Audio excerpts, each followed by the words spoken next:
अस्सलाम वालेकुम नाजरीन। पिछली किस्त में आपने देखा कि कुमराल अब्दाल अगवा होने वाले बच्चों को ईसाइयों की इबादतगाह से बाहर निकालने में कामयाब हो गया था, जिसके बाद उस्मान और रुगातोस के सिपाहियों के दरमियान शदीद लड़ाई हुई थी, लेकिन उस्मान बच्चों को वहां से निकालने में कामयाब हो गया था। इधर तुर्गत के कबीले में जाकर मारी ने तुर्गत को बताया था कि मेरा भाई कोसिस मेरी शादी निकोला से कराना चाहता है।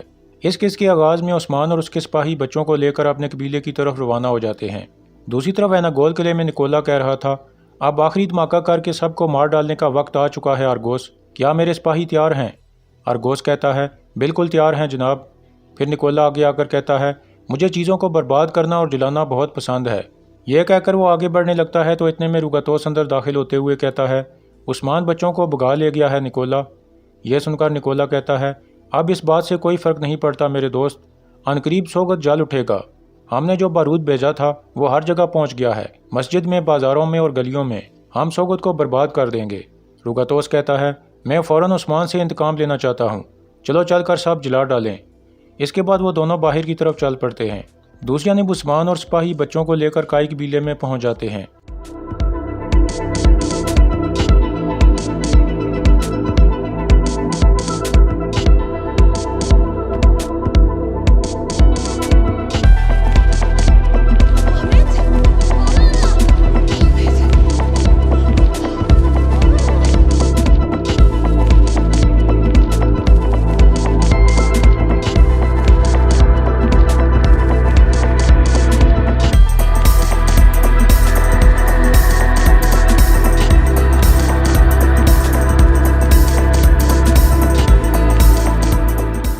बच्चों से मिलकर सब लोग बहुत खुश हो जाते हैं, हर तरफ खुशी का माहौल बन जाता है। फिर सलजान खातून ओरहान को उठाकर कहती है, अब तुम भी अपने बच्चे को उठा लो उस्मान, ताकि तुम्हारा दिल भी इस राहत को महसूस कर सके। यह सुनकर उस्मान अपने बेटे को उठा लेता है और उसे प्यार करने लगता है।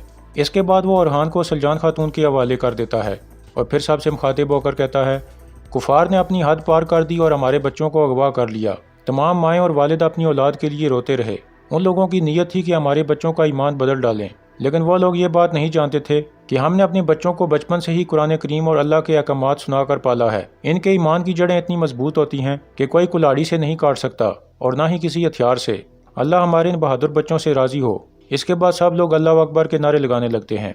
दूसरी तरफ सोगत में पादरी ग्रेगोर के आदमी बारूद वाले बम तैयार करने में मसरूफ थे और मटकों में बारूद भरकर एक तरफ रखते जा रहे थे। इसी दौरान पादरी ग्रेगोर शेख अदाबाली के पास मौजूद था और उनसे मुस्लिम और ईसाई मजहब के बारे में बातचीत कर रहा था। इतने में अंद्रयास अंदर दाखिल होता है और छुपकर एक बारूद वाला मटका दरगाह के अंदर रख देता है। फिर वो शेख अदाबाली और पादरी ग्रेगोर के पास आ जाता है, जिसके बाद पादरी कहता है, हाँ मजीद आपका कीमती वक्त नहीं लेना चाहते मेरे दोस्त अदाबाली। फिर शेख अदाबाली खड़े होकर कहते हैं, हमारी दरगाह के दरवाजे और हमारे दिल के दरवाजे हमेशा आपके लिए खुले हैं। इसके बाद पादरी ग्रेगोर और अंद्रयास वहाँ से चले जाते हैं। इसी दौरान बाहर पादरी ग्रेगोर के आदमी हर जगह बारूद वाले मटके रखने में मसरूफ थे ताकि उन्हें सही वक्त पर फोड़ा जा सके।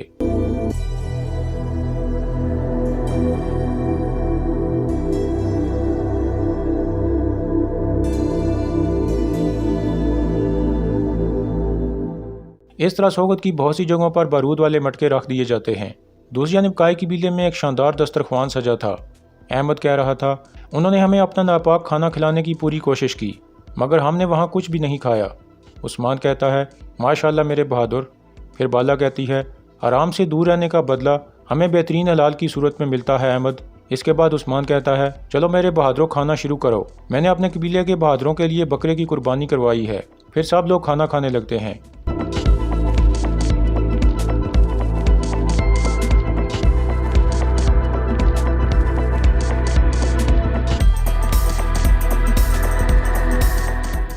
इसी दौरान बाहर जरकुताई ने आईगुल के खेमे पर नज़र रखी हुई थी।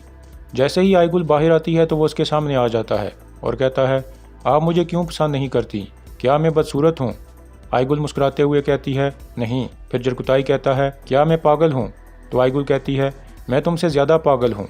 यह कहकर आईगुल जाने लगती है तो जरकुताई दोबारा आगे आकर कहता है, तो फिर आप मुझे पसंद क्यों नहीं करती पागल लड़की? आईगुल कहती है, जरकुताई तुम एक अच्छे इंसान हो, जरूरतमंद और रहमदिल हो, बहादुर हो, लेकिन मैं दोबारा गिरने से डरती हूँ, मैं बहुत डरती हूँ जरकुताई।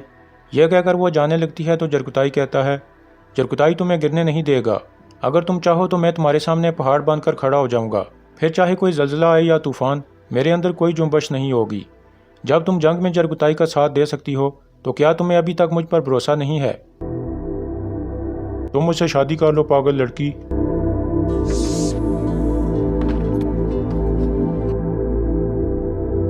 फिर जरगुताई कहता है, मैं इंतजार करूंगा और हिम्मत नहीं हारूंगा। यह सुनकर आईगुल मुस्कुराने लगती है। दूसरी जानिब सोगत के चर्च में सैम्यूल कह रहा था, हमने तमाम मुकर्रर करदा जगहों पर बारूद रख दिया है। जैसे ही आप इशारा करेंगे पूरा सोगत जल उठेगा। ग्रेगोर कहता है, जबरदस्त। सोगत तब जलेगा जब सब लोग सो रहे होंगे। सोगत आज रात खून और राख की खुशबू में तब्दील हो जाएगा। इसी दौरान निकोला और दूसरे गवर्नर सोगत के करीब एक जगह खड़े थे। कोशिश कह रहा था, जैसे ही धमाके होंगे अफरा तफरी फैल जाएगी और यही चीज़ हमारे लिए सोगत के दरवाजे खोल देगी।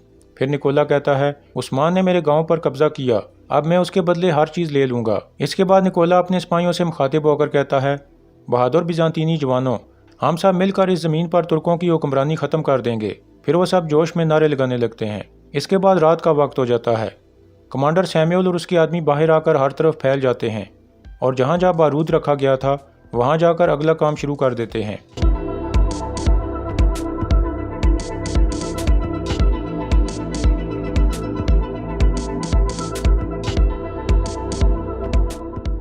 इस तरह तमाम बारूदी मटकों की रस्सी को आग लगा दी जाती है ताकि कुछ देर बाद वो मटके फट जाएं और हर तरफ आग लग जाए। फिर वो सब छुप कर धमाकों का इंतजार करने लगते हैं। इसी दौरान दरगाह में उस्मान कह रहा था, जब उन्होंने ग्रेगोर को मारने की कोशिश की तो मैंने अपनी जान की परवाह किए बगैर उसे बचाया, उसे अपने ईसाई शहरियों का हाकिम बनाया, लेकिन वो इस तरह की गद्दारी और शैतानियत कैसे कर सकता है? शेख दबाली कहते हैं, हर इंसान के अंदर अच्छाई और बुराई का मादा होता है। हर कोई वैसा ही अमल करता है जैसा उसे बेहतर लगता है। पादरी के दिल में जो कीना है वही उसके रवैये की वजह है। इसके बाद उस्मान खड़ा होकर कहता है, आपका शुक्रिया दरवेश। फिर वो अकजा दरवेश की तरफ देखकर पूछता है, क्या वक्त आ गया है? तो अकजा दरवेश कहता है, जी हाँ उस्मान साहब। फिर उस्मान और अकजा दरवेश बाहर की तरफ चल पड़ते हैं। इसी दौरान बाहर पादरी ग्रेगोर और उसके साथी छुप कर खड़े थे और धमाकों का इंतजार कर रहे थे।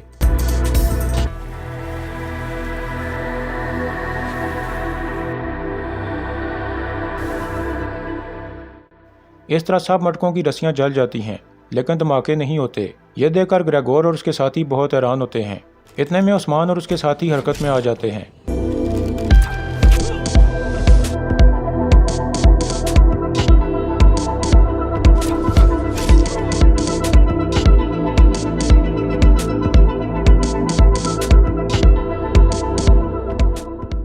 इस तरह उस्मान और उसके सिपाही पादरी ग्रेगोर के सामने आ जाते हैं।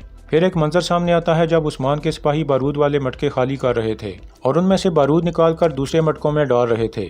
इस मंजर के बाद उस्मान और सिपाही ग्रेगोर की तरफ बढ़ने लगते हैं। कुछ देर बाद ग्रेगोर और इंद्रियास सोगत के वस्त में पहुंच जाते हैं तो चारों तरफ उस्मान के सिपाही और दूसरे लोग जमा हो जाते हैं।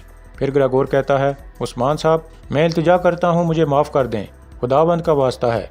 उस्मान कहता है, अकजा दरवेश ने साए की तरह आपका पीछा किया। इसके बाद दोबारा कुछ मनाजिर सामने आते हैं जब सैम्यूल और उसके आदमी बारूद वाले मटके मुख्तलिफ जगहों पर रख रहे थे और अकजा दरवेश उन्हें मुसलसल देख रहा था। इन मनाजिर के बाद उस्मान कहता है, आपने जो कदम भी उठाया और गवर्नरों के साथ मिलकर जो भी मंसूबा बनाया मैं सब जानता हूँ।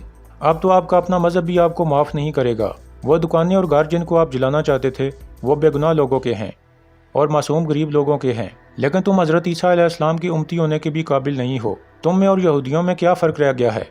तुम तो अपने लोगों के साथ भी गद्दारी कर सकते हो।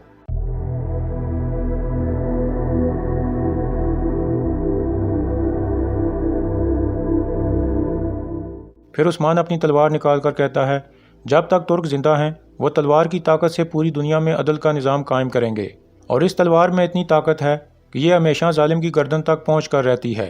ग्रेगोर कहता है, मुझ पर रहम करें उस्मान साहब। उस्मान कहता है, जालिम पर रहम मजलूम से गद्दारी है।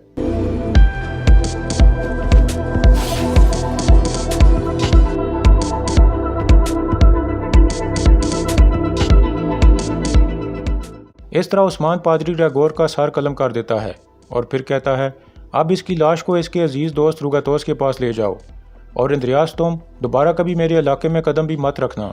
फिर उस्मान सोगत के लोगों से मुखातिब होकर कहता है, मेरे फैसले की बुनियाद अल्लाह का पेश करदा निज़ाम अदल है। पादरी ग्रेगोर ने मुस्लिम और गैर मुस्लिम का फ़र्क किए बगैर सबको मारने की कोशिश की और इस तरह की सोच रखने वाले शख्स को हमारा दीन कबूल नहीं करता। अगर कोई मुसलमान भी ऐसा काम करता तो उसका भी सर कलम कर दिया जाता। फिर उस्मान कहता है, मैं अर्तुल गाजी का बेटा उस्मान सब के साथ एक जैसा बर्ताव करता हूँ और इंसाफ के साथ फैसले करता हूँ। फिर सब लोग उस्मान साहब जिंदाबाद के नारे लगाने लगते हैं।